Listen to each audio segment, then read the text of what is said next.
July 4, 1961. Deep beneath the Atlantic Ocean, a Soviet nuclear submarine drifts in silence, invisible to the world above and carrying enough firepower to end it. Inside the steel hull, 3 red maintenance lights suddenly ignite across the control board, each one signaling a failure that cannot be ignored. If war breaks out and this submarine is not ready to strike, its captain will be branded a traitor by Moscow, his crew erased by prison sentences or worse. There is no time, no margin for hesitation, and no room for mistakes this far below the surface. The vessel is K-19, the Soviet Union's most advanced nuclear submarine, divided into 9 compartments and 3 critical sections that keep her alive and lethal. The first warning light glows at the front of the ship where command operations and communications are housed. The encrypted radio line connecting the submarine to Moscow has gone dead, cutting them off from high command. The second light burns in the middle section where nuclear missiles are stored, meaning the weapons cannot be armed if an attack comes.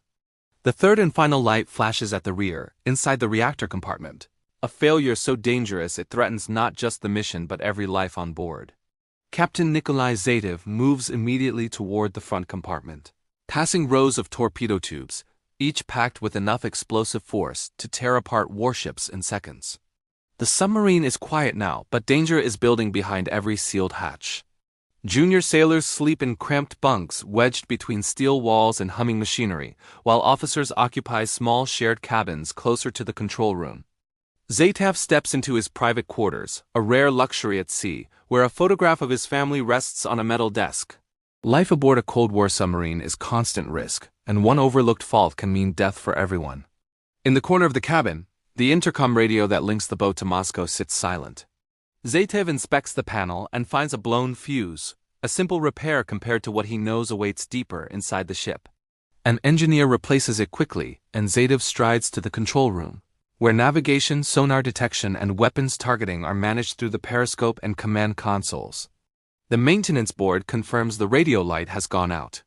One problem solved, but 2 far more serious failures remain, and both threaten catastrophe. Zatev heads toward the middle compartment, the heart of the submarine's offensive power. Here stand 3 towering missile silos, each housing an R-13 ballistic missile armed with a nuclear warhead dozens of times more powerful than the bomb dropped on Hiroshima. From this single vessel, the Soviet Union can strike the American coastline with almost no warning, a weapon designed to ensure mutual destruction if war ever begins. But now, the control room shows the missiles are offline. The silos are overheating, and technicians cannot locate the source of the malfunction. Zatev realizes the missile problem may not be the real issue at all, but a symptom of something far worse. Exposed pipes and wiring line the walls, designed this way so crews can spot leaks or failures instantly. Normally repairs are quick and predictable, but this time no obvious fault appears. In Zatev's mind, a terrifying possibility takes shape. If the third warning light in the reactor room is connected to this failure, the submarine is no longer just defenseless. It is a ticking nuclear bomb drifting beneath the ocean. Before he can act, an officer rushes in, panic on his face, reporting that the nuclear reactors are behaving abnormally. Zatev does not hesitate and heads for the rear of the submarine at once. He passes the diesel backup generators, dormant for now, designed to provide just enough power to limp the vessel home if both nuclear reactors fail. Nuclear propulsion allows submarines like K-19 to remain underwater for years at a time, limited only by food, oxygen, and the crew's sanity. But inside the reactor compartment, that technological miracle is turning against them. Gauges show the reactor temperature climbing rapidly. At 600 degrees, it will explode. At its current rate, a full meltdown is imminent, a disaster like Chernobyl but trapped underwater in a steel coffin. The danger is not just to the crew. An explosion near NATO-controlled waters could be misinterpreted as an attack, potentially triggering global nuclear war. Zatev asks about backup systems, only to learn that in the rush to deploy this submarine, no redundant cooling system was ever installed. The only hope lies with Chief Engineer Chernobylov, the man who knows the reactor best, currently asleep in the crew quarters. Zatev orders a full emergency alarm, sirens blaring through the hull, waking every man on board to the reality that this is not a drill. The nuclear reactors function like compact power plants, splitting atoms to generate heat, converting water into high-pressure steam that spins turbines and drives the submarine forward. Everything depends on precise temperature control. Now that balance is collapsing. In the auxiliary compartment, tools and backup controls wait for crises exactly like this, but no tool can simply patch a shattered reactor pipe. When Zatev reaches the crew quarters, sailors spill from triple-stacked bunks, disoriented and frightened. The engineer is found and dragged back toward the reactor room as precious minutes slip away. Chernobylov inspects the reactor and finds the cause. A cooling pipe has ruptured, allowing heat to rise unchecked. Without immediate intervention, the core will reach critical failure and everyone on board will die. Zatev activates the distress transmitter and attempts to contact Moscow for rescue or guidance, but the long-range radio system fails again. For a moment, hope appears when a nearby American warship answers the distress call and offers assistance. The enemy is close enough to save them. But allowing a U.S. vessel to board a top-secret Soviet nuclear submarine would reveal classified technology and weapons systems. That would be treason. Zatev refuses the offer, choosing secrecy over survival, condemning the crew to solve the crisis alone. An emergency meeting is called. Zatev presents a desperate plan. They will enter the reactor chamber and reroute the submarine's drinking water supply into the reactor's air vent valve to cool the core. There is no alternative, no robotic system, no backup pipe. The only way is through the radioactive chamber itself.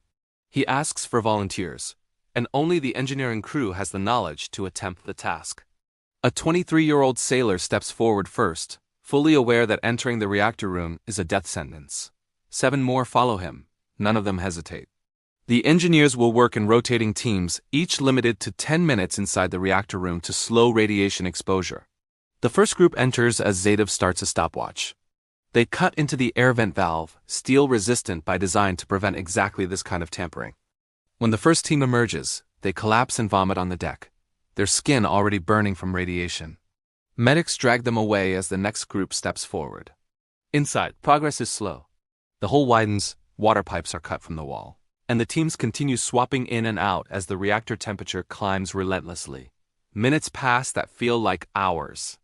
The welding begins to connect the drinking water pipe to the vent valve, but condensation builds inside the chamber, making it nearly impossible to form a stable weld. A weak bond would fail under pressure, dooming the mission. The next team enters carrying towels and torn clothing to keep the surface dry. One engineer collapses on exit, blood on his lips, his organs already failing from exposure. There's no time to mourn. The final team rushes inside to complete the weld before the reactor reaches its fatal limit. At last, the connection is sealed. The engineers stumble out, barely conscious, and are carried to the medical bay where nothing can reverse what radiation has already done. In the reactor room, officers watch the temperature gauge. Slowly, impossibly, the reading begins to fall. Cheers break out, but in the control room, the maintenance lights remain lit for agonizing seconds. Then, one by one, they go dark. The reactor is stabilizing. The submarine will not explode. They have saved the ship. The cost is unbearable. The 8 engineers who entered the reactor chamber absorbed radiation levels many times higher than the lethal dose. Within days, every one of them dies. Their skin peels away, their hair falls out, and their bodies fail despite constant medical care. Even crew members who never entered the chamber suffer long-term radiation sickness, with more dying in the years that follow. They have saved 131 lives on board and prevented a nuclear disaster that could have sparked World War, but they have sacrificed themselves to do it. At the height of the Cold War, the Soviet Union cannot allow this disaster to become public. Families are given vague explanations. Medical records are sealed. Survivors are threatened with prison if they speak of what happened. The story of K-19 and the men who saved her is buried under state secrecy, their heroism erased to protect the image of Soviet strength. For decades, the world never learns how close it came to catastrophe beneath the Atlantic. Only after the collapse of the Soviet Union do survivors begin to tell the truth. In 2006, the crew of K-19 finally received medals for their bravery. They were never meant to be remembered, but their sacrifice stopped a disaster the world never even knew it narrowly escaped. Their story stands as a reminder that in the shadows of the Cold War, heroism often came at the highest possible price. If stories like this deserve to be remembered, share your thoughts below.